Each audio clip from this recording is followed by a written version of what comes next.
এই তো আমি এই বিরাজের পরে আছি।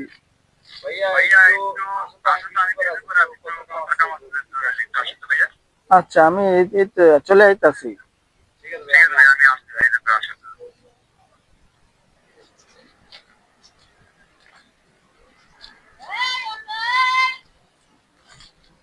ঠিক আছে ভাই, কেমন আছেন? হ্যাঁ ভাইয়া। ভাই একটু কথা কাম আছে বুঝছেন, একটু কথা কইতাম। হ্যাঁ বলেন। আমার ওই ইউটিউবে নিয়ে। হ্যাঁ হ্যাঁ ভাই ডাকছেন কেন? ভাই ওই একটু অনেক কথা আছে তো, চলো ওই চার দোকানে বইসা কথা কই। হ্যাঁ, চা খাই আর একটু কথা কই, চলো। চলেন।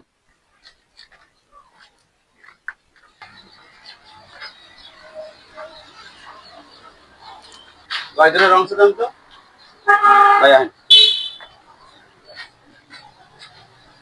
বল, এটা বল।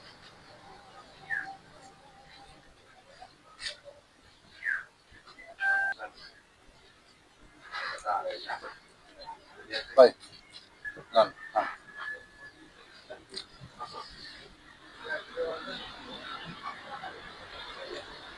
ভাই কি কথা কইতে চাইছিলেন? ও কত খান, চা খান কইতে আছে। আচ্ছা ঠিক আছে। ভাই ইউটিউব, ফেসবুক, টিকটক বুঝছেন, নতুন করে ভিডিও মিডিও ছাড়ি। জি। মানুষ মনে করেন কমেন্ট করে, বাজে কমেন্ট, এলাকার ভাই বেড়া দ্বারাই কমেন্ট করে, খারাপ কমেন্ট, মানুষ কি করবে?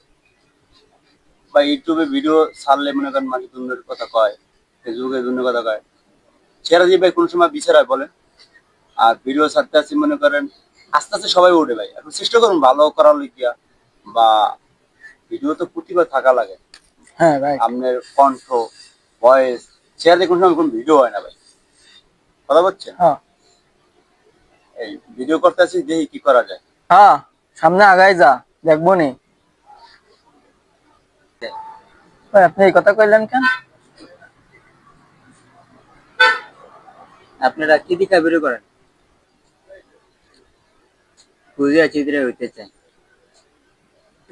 ভাই আপনি এই কথা কইলেন কেন?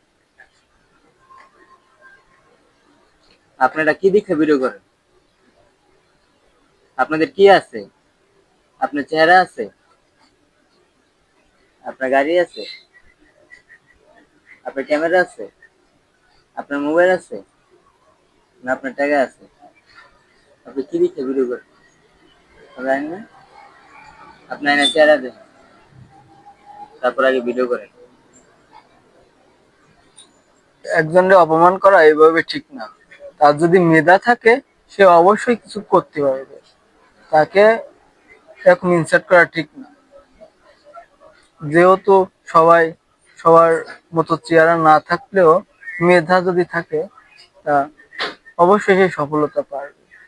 তার তো পরীক্ষায় জিততেই হবে, যেমন আপনার পরীক্ষার রেজাল্ট। ভাই চলেন। আচ্ছা ভাই চলেন।